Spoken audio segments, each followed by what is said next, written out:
purpose and aims to touch 1,000,000 hearts and transform lives guided by his faith. Please help me with big energy and love.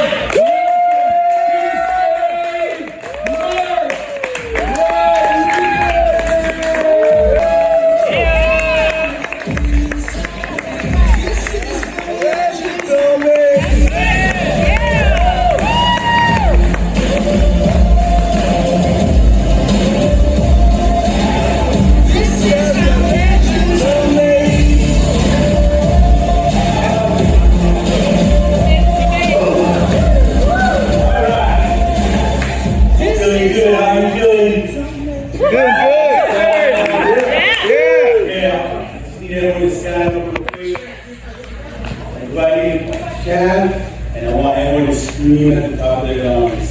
Just let it out. Just let it go.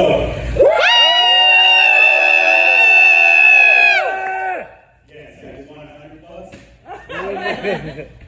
Before we started here, we were running a little late, so I ran out to the car and had a little meditation. On my way back in, there's a guy out there. He said, "What are you doing? What's going on here?" I said, "Well, there's an event, and I'm the speaker, and I'm speaking at the event." He said, "Well, are you professional?" I said, "Come on, man." I'm professional. Because I say I'm professional. He said, "Nah, I bet you can't get them to all stand up and scream at the top of their lungs." I bet you 100 bucks I can. So, I got to text you when I'm done here so you can catch up.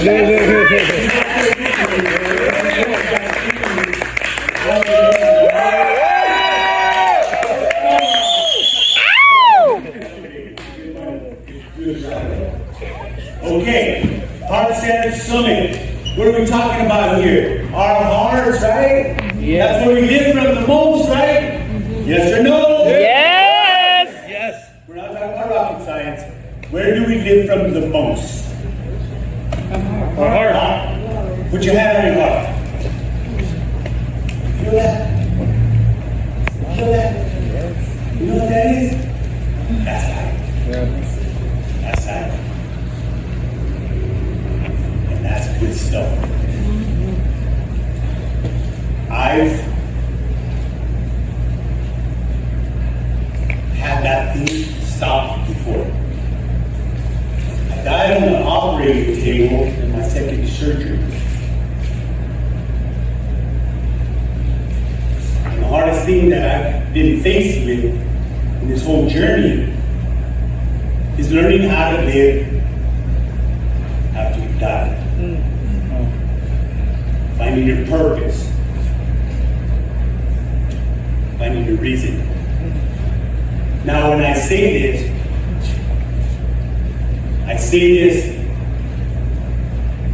because sometimes we find ourselves in places we don't know, we know that we don't belong there. We know that's not who we are. But we're faced with a decision. My decision was fight or quit. See, when I first got sick, I was in the hospital. My father walked into my hospital room. And he said, "Doctor, come in." I said, "Yeah." He said, "What did he say?" I said, "He said I'm dying, Dad." And my dad wasn't the kind of man that you snapped at. He was a big man who was all about respect. But he took a pause, calmed himself, and then he said these words, "Well, then you better get busy and don't waste anybody's time." He just said, "What are you saying?" I said, "Well, we're going to get busy. Figuring out if you're going to stand up like a warrior and fight, or if you're going to curl up in a ball in the corner and quit like a coward and don't waste anyone's time. It looks like you got to make up your mind. And I'm going to remind you, son, I didn't raise any quitters."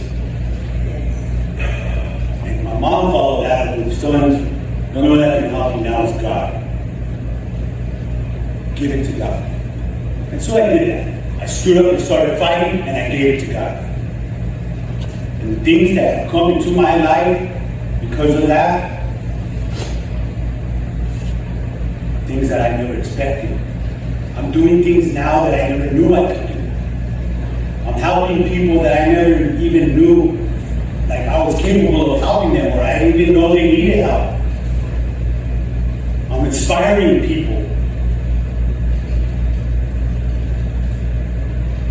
And I say all these things because when I was a stonemason, I was harder than the stones that I was breaking. My heart was harder than the rocks that I was building with. Our heart is where we live from the most. We can't let that get hard. We can't let it harden.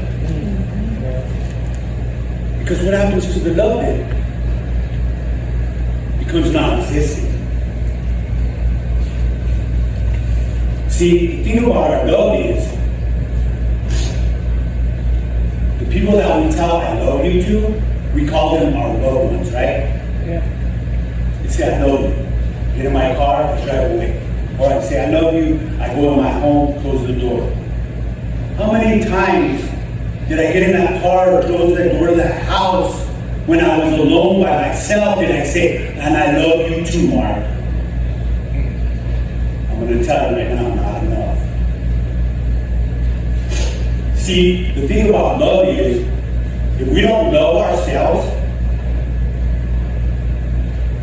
we're giving out this version of our love to our loved ones, and it's not even the best version of our love. Because how can we give out the best version of our love if we don't even understand how to love ourselves? How?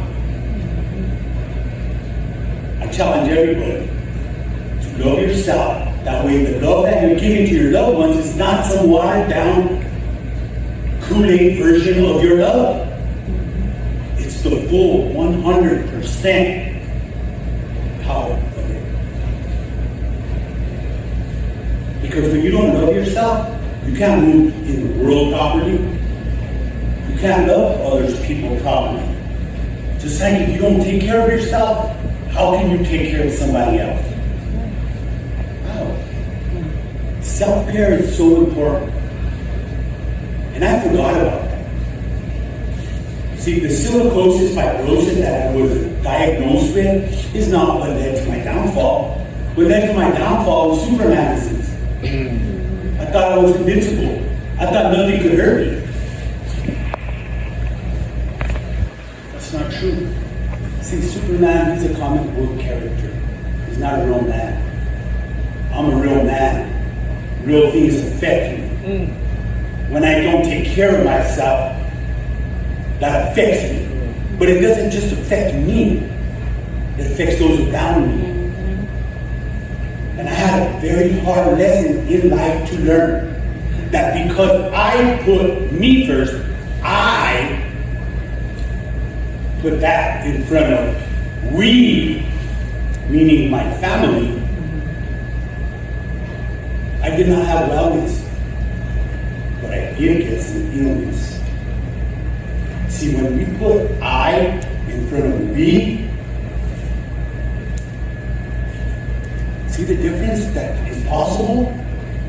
You can take wellness and turn it into illness because you got selfish and you forgot about your family. That's what I did. I thought I was some tough guy. I wasn't tough. I was breaking my daughter's heart.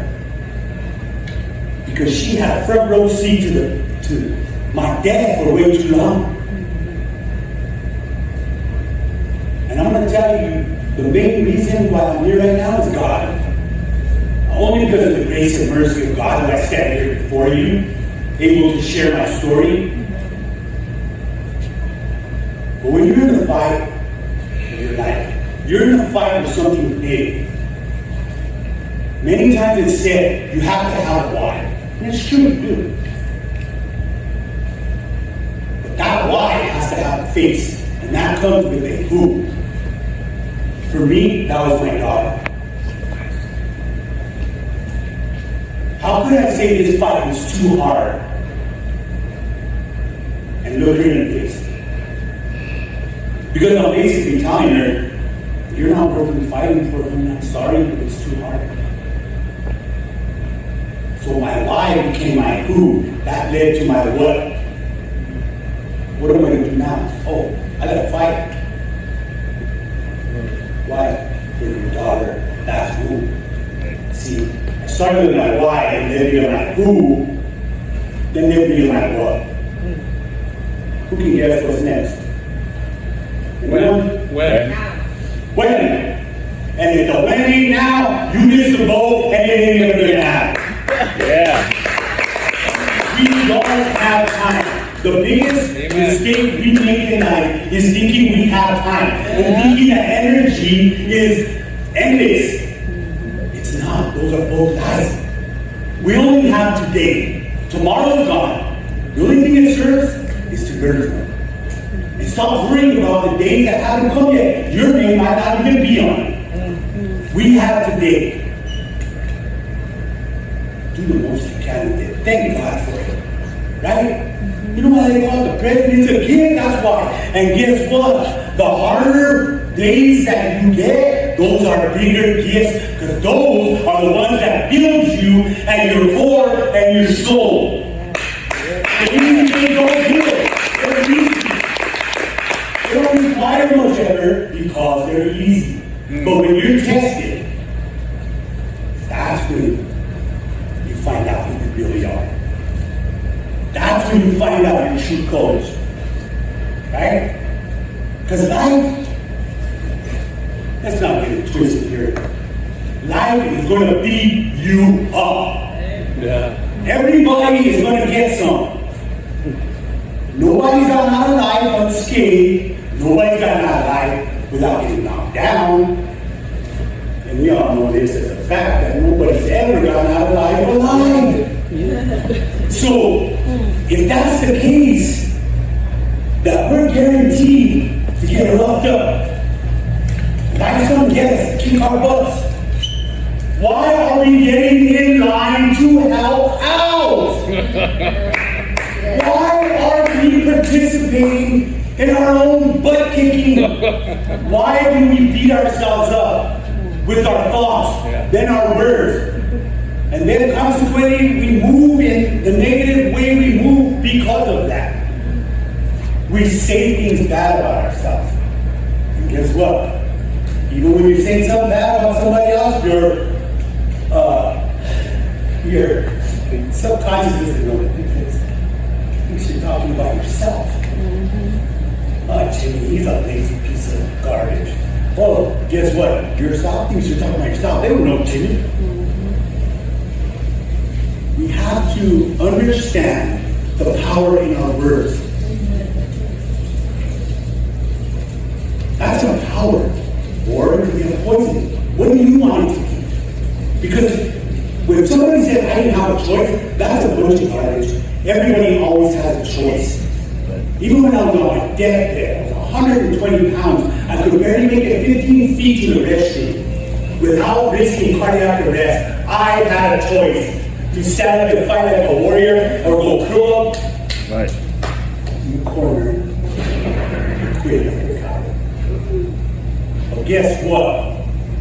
God does not make quitters and losers. Society does. Our bad habits, our behaviors, our excuses do.